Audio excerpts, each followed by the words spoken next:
ओम भगवती माता की जय। सभी को मेरा नमस्कार है। आज मैं आपको श्रावण मास शुक्ल पक्ष की एकादशी के बारे में बताना चाहती हूँ, उसकी कथा सुनाती हूँ, ध्यान से सुने। श्रावण मास शुक्ल पक्ष की एकादशी का नाम पुत्रदा एकादशी है। ये खास तौर से जो निसंतान दंपति हैं उनको जरूर करना चाहिए, इससे पुत्र की प्राप्ति अवश्य होती है। एक समय धर्मराज युधिष्ठिर बोले कि हे भगवान, अब आप मुझे श्रावण माह के शुक्ल पक्ष के एकादशी की कथा सुनाइए। इस एकादशी का नाम तथा इसकी विधि क्या है सो सब कहिए। श्री मधुसूदन बोले कि हे राजन, अब आप शांतिपूर्वक श्रावण मास के शुक्ल पक्ष की एकादशी की कथा सुनिए। इस कथा के श्रवण मात्र से ही वाजपेय यज्ञ का फल मिलता है। द्वापर युग के प्रारंभ में महिष्मती नाम की नगरी में महिजीत नाम का एक राजा पुत्रहीन था। वह सदैव चिंताग्रस्त रहता था। उसे वह राज्य दुखदायी प्रतीत होता था, क्योंकि पुत्र बिना इस लोक और परलोक दोनों में सुख नहीं है। राजा ने पुत्र की प्राप्ति के बहुत यत्न किए, परंतु वह निष्फल गए। जब वह राजा बूढ़ा होने लगा तो उसकी चिंता और भी बढ़ने लगी। एक दिन उस राजा ने प्रजा को संबोधन करके कहा कि न तो मैंने अपने जीवन में पाप किया, न अन्यायपूर्वक प्रजा से धन एकत्रित किया है, न मैंने कभी देवता और ब्राह्मणों का धन छीना है, और न किसी की धरोहर ली है। मैंने प्रजा को सदैव पुत्र की तरह पाला है। मैंने अपराधियों को पुत्र और बांधों की तरह दंड दिए हैं। मैंने कभी किसी से राग द्वेष नहीं किया, सबको समान माना है। इस प्रकार धर्मयुक्त राज्य करने पर भी मैं इस समय महादुख पा रहा हूँ। सो क्या कारण है, मेरी कुछ भी समझ में नहीं आ रहा है। राजा महिजीत की इस बात को विचारने के लिए मंत्रीगण आदि वन को गए। वहाँ वन में जाकर उन्होंने बड़े बड़े मुनियों के दर्शन किए। उस स्थान पर व्योवर्ध और धर्म के ज्ञाता महर्षि लोमश के पास गए। उन सब ने जाकर महर्षि को यथा योग्य प्रणाम किया और उनके सम्मुख होकर यानी उनके सामने बैठ गए। उनसे विनय करने लगे कि हे देव, हमारे अहोभाग्य हैं कि हमें आपके दर्शन हुए। इस पर लोमस ऋषि बोले कि ब्राह्मणों, आप लोगों की विनय तथा आपके सद्व्यवहार से मैं अत्यंत प्रसन्न हूँ। अब आप मुझे अपने आने का कारण बतलाइए।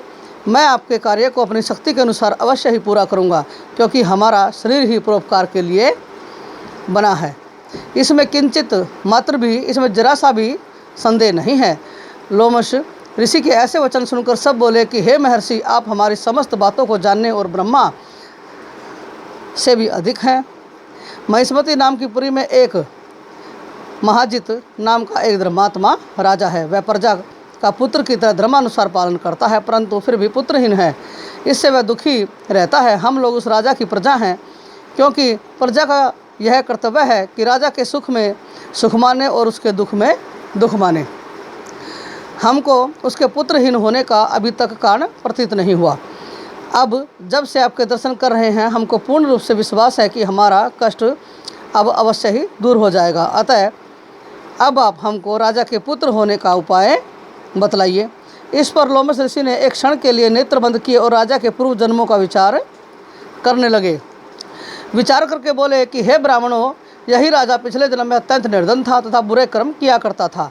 एक गांव से दूसरे गांव को घुमा करता। एक दिन ज्येष्ठ मास के शुक्ल पक्ष की द्वादशी के दिन, जो कि 2 दिन से भूखा था, दोपहर के समय एक जलाशय पर पानी पीने गया। उसी समय की ब्याही हुई प्यासी गो जल पी रही थी। राजा ने उसको प्यासी ही हटा दिया और स्वयं जल पीने लगा। हे ब्राह्मणों, इसलिए राजा को यह दुख प्राप्त हुआ है और ये भोग रहे हैं। एकादशी के दिन भूखा रहने से उसको राजा होना पड़ा और प्यासी गो को हटाने से पुत्र के वियोग का दुख भोगना पड़ा। इस पर सब लोग बोले कि हे महर्षि, शास्त्र में ऐसा लिखा है कि पुण्य से पाप नष्ट हो जाते हैं, इसलिए कृपा करके आप राजा के पूर्व जन्म के पाप नष्ट होने का उपाय बतलाइए, क्योंकि इस पाप के क्षय होने से पुत्रतन की उत्पत्ति होगी। ब्राह्मणों के ऐसे वचनों को सुनकर लोमस ऋषि बोले कि हे ब्राह्मणों, यदि श्रावण माह के शुक्ल पक्ष की पुत्रदा एकादशी को तुम सब लोग व्रत करो और रात्रि को जागरण करो और उस व्रत का फल राजा को प्रदान कर दो, तो तुम्हारे राजा को पुत्र रत्न अवश्य पैदा होगा। मंत्रियों सहित समस्त प्रजा महर्षि लोमस ऋषि के वाक्यों को सुनकर प्रसन्नतापूर्वक अपने नगर के समीप आई। उन सब लोगों ने श्रावण मास के शुक्ल पक्ष की पुत्रदा एकादशी को लोमस ऋषि की आज्ञा अनुसार विधि पूर्वक व्रत किया और द्वादशी को उसका फल राजा को दिया। उस पुण्य के प्रभाव से उसकी रानी ने गर्भ धारण किया और 9 महीने पश्चात एक अत्यंत तेजस्वी पुत्र रत्न उत्पन्न हुआ। हे राजन, इसलिए इस एकादशी का नाम पुत्रदा एकादशी है। जो मनुष्य पुत्र रत्न को प्राप्त करना चाहते हैं वह इस एकादशी का विधि पूर्वक व्रत करें और इस व्रत के प्रभाव से इस लोक में सुख और परलोक में स्वर्ग मिलता है। तो यह सब को मैंने आज श्रावण मास के शुक्ल पक्ष की पुत्रदा एकादशी बताई है, जो कि दिन सोमवार 8 अगस्त की है। आप जो भी निसंतान है इस व्रत को अवश्य करें। वैसे तो सारी एकादशी सबको करनी चाहिए, पर वो अवश्य करें। इन्हीं शब्दों के साथ धन्यवाद। कृपया हमारे चैनल को सब्सक्राइब कीजिए, वीडियो लाइक और शेयर कीजिए। धन्यवाद।